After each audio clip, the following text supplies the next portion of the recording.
Oke, salam geografi. Pertemuan kali ini kita akan membahas alat yaitu bernama kompas azimut atau orang-orang sering menyebutnya yaitu kompas bidik. Kompas bidik ini adalah suatu alat yang digunakan untuk seorang petualang, orang surveyor atau orang yang melakukan pemetaan di lapangan untuk menentukan arah orientasi utara selatan searah dengan jarum jam, yaitu sekitar 360 derajat. Kita lihat bagian-bagian dari kompas bidik atau kompas azimut atau kompas lensatik. Banyak orang menyebut berbagai macam nama ya. Kita lihat yang pertama adalah bagian pembidik. Di sini ada kabel atau benang dari kawat. Ini fungsinya untuk membidik suatu objek.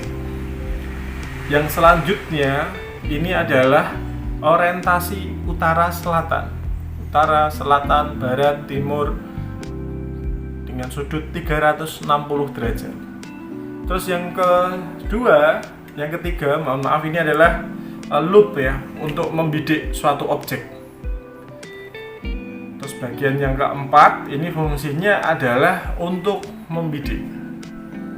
Jadi kalau kita membidik suatu objek, itu kesalahan orang-orang yang sering ditemui di lapangan, dia menempatkan alat itu tidak dalam bidang yang datar. Seharusnya dia tempatkan di bidang datar supaya arah orientasi utara selatannya itu dia menentukan ke arah yang sebenarnya. Jadi kalau kita lihat bersama, jadi seperti ini. Jadi searah dengan jarum jam, ada west, barat, east, timur, north, tanda panah ini utara, S adalah south, yaitu di daerah selatan.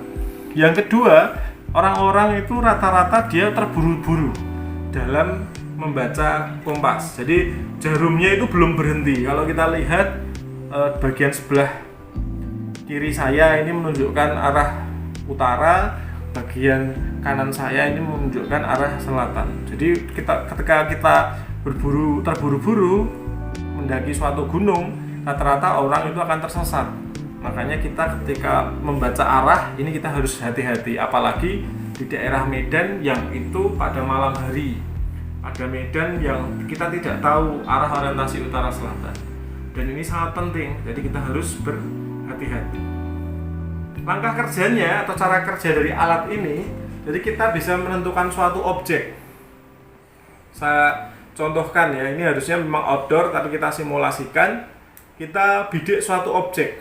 Seandainya di depan saya persis, kita bidik.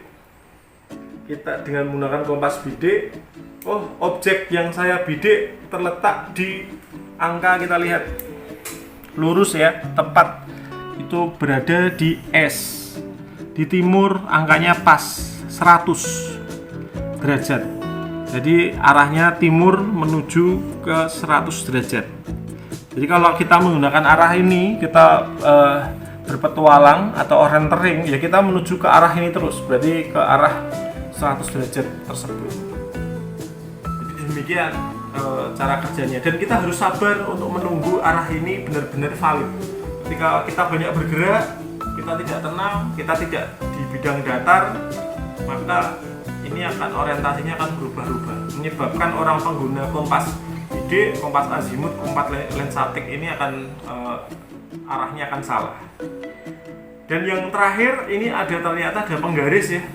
Penggaris biasanya orang yang ada di daerah petualang, dia akan menggunakan peta topografi seperti yang ada di depan saya ini. Di sini ada penggaris dengan skala 1:25 meter. Jadi ini bisa kita skalakan. Ternyata desa Pagertoyo dengan Sri Wulan jaraknya di sini berapa? Berarti 1000 dikalikan 25.000. Berarti kurang lebih sekitar 2.500.000. 25 juta, sorry. Jadi kalau kita buat kilonya meter dijadikan senti terus dijadikan kilometer, maka akan ketemu jarak sebenarnya. Berarti jarak sebenarnya kurang lebih sekitar 2,5 km. Demikian dari saya cara kerja dari kompas azimut atau kompas lens samping.